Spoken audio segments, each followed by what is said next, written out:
Hello, gentle listeners, and welcome back to Whispers of the Past, the podcast where history, mystery, and the paranormal converge. I'm your host, Josh, and tonight we delve into one of the most enigmatic figures in American folklore. Picture this. It's a cold, moonlit night in November of 1966. The air is still, the kind of quiet that settles deep into your bones. You're driving down a deserted stretch of road outside Point Pleasant, West Virginia, past the skeletal remains of an old TNT factory. The headlights of your car carve a path through the darkness, but beyond their glow, the world feels endless and foreboding. You're not alone in the car. Your friends, chatty just moments ago, have fallen silent, their eyes scanning the treetops and shadows for no reason they can quite explain. There's no electricity in the air, a strange sensation that makes your heart pound harder than it should. Suddenly, you see it. At first, it's just a glint, like two burning embers hovering in the distance. But as you draw closer, the glint resolves into eyes, large, unblinking, and impossibly red. The creature stands over 6 feet tall, its wings folded tight against its body. It moves, no, it shifts, as though it's not walking, but gliding across the ground. Then, in a single motion, its wings snap open, spanning nearly the width of the road. The sound they make is otherworldly, like leather ripping through the air. Before you can react, it takes off, hovering for a moment before soaring above the treetops with a speed that defies nature.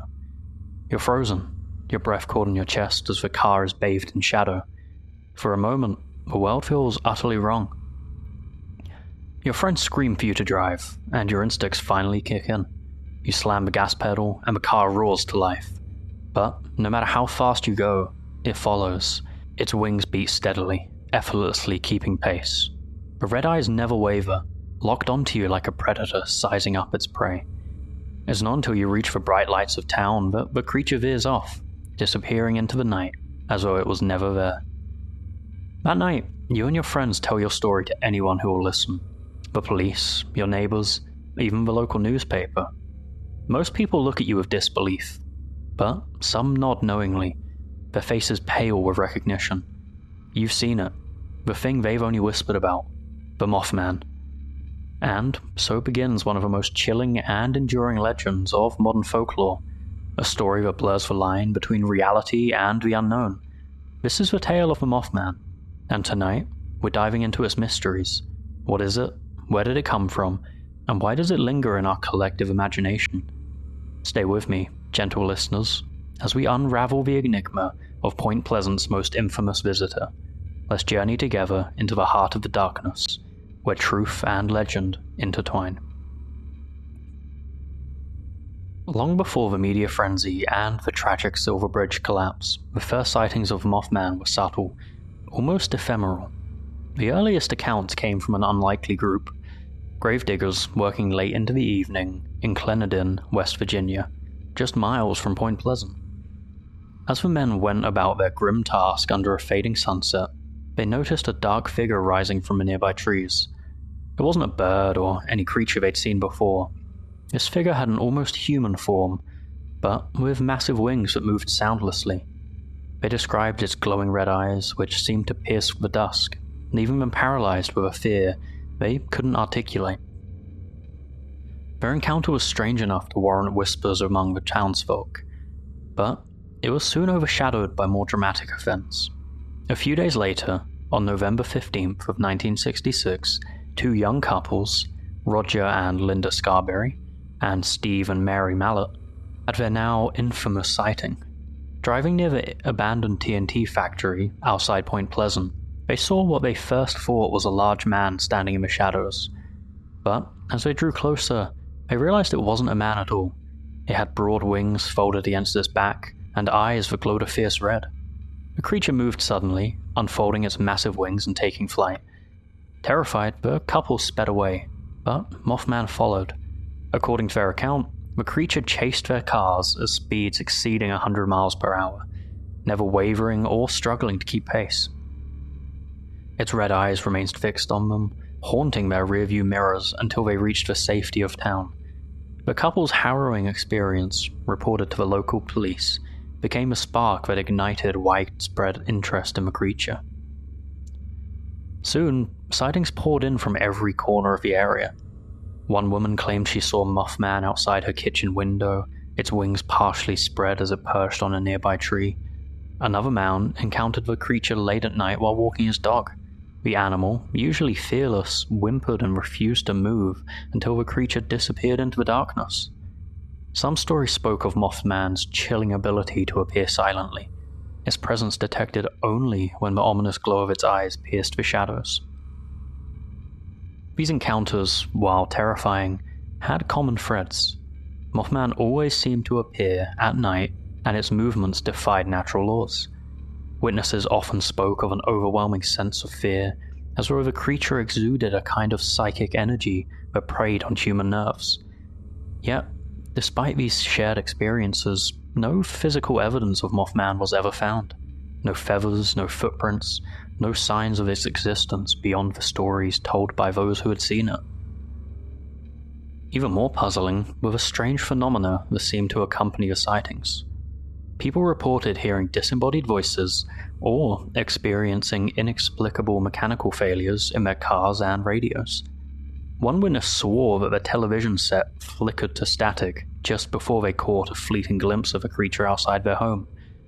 These details added an almost supernatural dimension to the legend, making Mothman seem less like a mere cryptid and more like an otherworldly entity. With each sighting, the mystery deepened. Was Mothman some kind of guardian, or a sinister harbinger of doom? Was it tethered to this world, or merely passing through? And why, of all places, did it choose Point Pleasant as its haunt? These questions lingered, fueling speculation and fear as the sightings continued to mount. With the community's growing fear, word spread quickly, and soon Point Pleasant was buzzing with activity. Local papers dubbed the creature Mothman, perhaps inspired by the popularity of Batman at the time, and sightings multiplied, with witnesses reportedly seeing the red-eyed entity perched on trees, rooftops, and near the Ohio River. Some claimed it emitted a high-pitched screech, a sound so unsettling it left an imprint on their memories. Others described an unshakable sense of dread in its presence, as though they were being watched by something beyond human comprehension. Paranormal investigators, reporters, and thrill-seekers flocked to the town, hoping to catch a glimpse of this mysterious figure. Every sighting added to the growing hysteria. One local farmer claimed the creature had killed his dog, while another witness reported seeing it on a deserted stretch of road, its eyes reflecting their car's headlights like burning coals. The media frenzy turned Point Pleasant into a surreal place. The once quiet town was now a focal point for conspiracy theories and campfire tales. Radio hosts debated the sightings, and television crews wandered the streets, capturing stories from reluctant locals who whispered about the strange happenings. Even the skeptics couldn't deny the electricity in the air. Everyone felt as though they were on the cusp of uncovering something extraordinary. The frenzy didn't just bring attention, it brought tension. Town meetings were held where residents nervously shared their encounters. Groups of armed men patrolled the outskirts of town, hoping to protect their homes from the creature or to capture it as proof. Children were kept indoors after dark, and parents exchanged uneasy glances at the dinner table. The fear was palpable, a communal paranoia that seemed to grow with each passing day. Among the throngs of people descending upon Point Pleasant were those who saw opportunity. Vendors began selling Mothman trinkets and souvenirs, while writers penned sensationalized articles that blurred the line between fact and fiction. But for the locals, this was no laughing matter. They felt something ominous had taken root in their town, something far beyond their understanding. The roads leading to the old TNT factory became a focal point for vigilantes and curious onlookers, and stories circulated about shadowy movements and eerie rustling in the dense woods, fueling both curiosity and dread. Some claimed to see Mothman lurking near the factory, its silhouette framed by the decaying structures, while others dismissed these accounts as overactive imaginations fueled by fear. Still, the stories refused to die down, and the tension in the town only grew. The legend of Mothman became a shared experience, uniting the community in their uncertainty and fear. Whether it was a cryptid, ghostly figure, or a figment of collective imagination, one thing was certain: Mothman had left an undeniable mark on Point Pleasant. And as the sightings continued, the town's connection to the unknown deepened, setting the stage for one of the most enduring mysteries of modern folklore. Then, tragedy struck. On December 15th of 1967, just over a year after the first sightings, the Silver Bridge, which connected Point Pleasant to Ohio, collapsed during rush hour. The collapse happened on a bone-chilling winter evening, the kind where the cold air bites at your skin and the steel-grey sky hangs heavy overhead.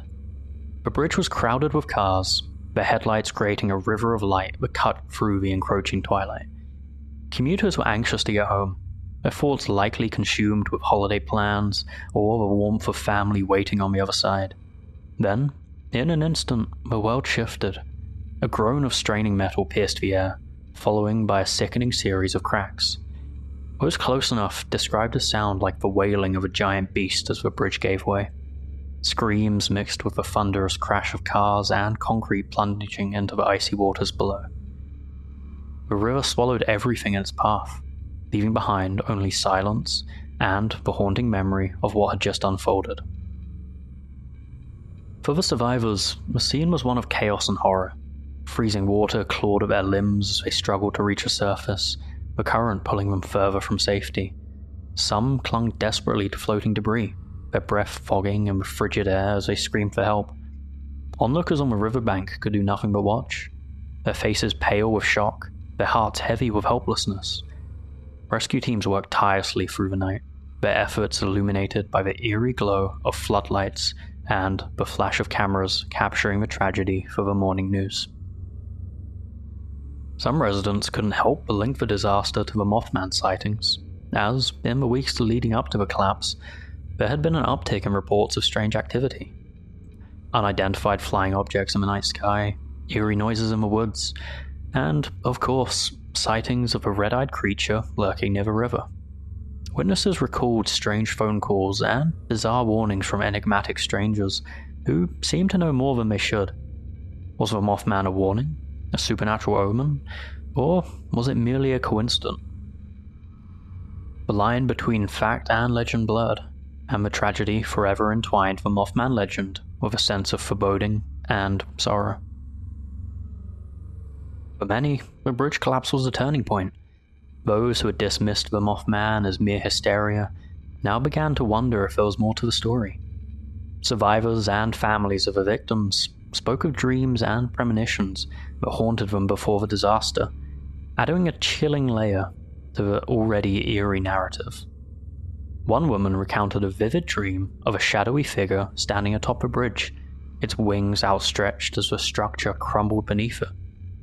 Others reported waking up with an unshakable sense of dread in the days leading up to the collapse, as though the air itself carried a warning they couldn't decipher. The collapse left a scar on Point Pleasant, a grief that intertwined with the creature's growing mystique. It was no longer just a story about sightings or fear. It was a tale of loss, of lives cut short, and of a community searching for meaning in the wake of devastation. The Silver Bridge disaster became an inseparable part of the Mothman's legacy, a tragic chapter in a story that continues to haunt and captivate. Over the years, countless theories have emerged. Skeptics argue the sightings were simply misidentified owls or sandhill cranes, their glowing eyes a trick of light, and their wingspan exaggerated by fear. Others point to mass hysteria, a psychological phenomenon where collective fear and suggestion can create shared experiences of something that isn't there. For the believers, however, Mothman's existence is far from mundane. Some argue it's tied to UFO activity, noting the increase in strange lights and mysterious Men in Black sightings in the area. Residents reported unexplained electrical disturbances. the radios crackling to life with static-filled warnings that seem to come from nowhere. Others suggest the creature is an interdimensional being, slipping into our reality from another plane of existence. There are even those who connect it to Native American legends, proposing that Mothman is a spirit, an ancient guardian, or a curse upon the land. One story recounts Chief Cornstalk's curse, laid upon the region after his unjust murder in the 1700s. Could the Mothman be a manifestation of that curse, warning of calamity to come? Each theory, whether grounded in science or steeped in the paranormal, adds a layer to the legend, keeping the mystery alive and the debates fiery. Today, Mothman is more than just a cryptid. It's a cultural phenomenon. Point Pleasant celebrates its infamous resident with the annual Mothman Festival, drawing visitors from around the world. The streets come alive with costumes, vendors, and storytellers, each contributing to the lore. The town boasts a Mothman museum, complete with eyewitness accounts, photographs, and memorabilia, and the museum's centerpiece is a towering statue of the creature, its metallic wings outstretched and its red eyes gleaming, a testament to its place in local folklore. The festival is a carnival of the strange and mysterious. Attendees swap stories, compete in Mothman trivia, and buy keepsakes that immortalize the legend. Local businesses thrive during the event, with Mothman-themed snacks, t-shirts, and artwork flying off the shelves. It's a celebration of both the fear and fascination that Mothman inspires. Beyond the festival, a creature's legacy lives on in books, movies, and television, captivating new generations with its mystery. From documentaries that explore its origins to fictional tales that expand on its mythos, Mothman continues to loom large in the public imagination. For the people of Point Pleasant, however, it's a symbol of their unique history, a story that binds the community together even as it draws the world's curiosity. And so, the question remains, who or what is the Mothman? A misunderstood bird, a supernatural entity, or perhaps something even stranger? As with all great mysteries, the beauty lies in the not knowing, in the stories we tell, and in the thrill of the unknown. Thank you for joining me on this journey into the heart of the Mothman legend. If you enjoyed it, then share it with your friends and family, as it really helps the podcast grow. You can leave me a review and like or subscribe based on where you're listening, or you can send it to me to whispersofthepastreviews@gmail.com. Until next time, keep your eyes on the skies and your mind open to the whispers of the past. Stay curious, stay safe, and remember, the truth is out there.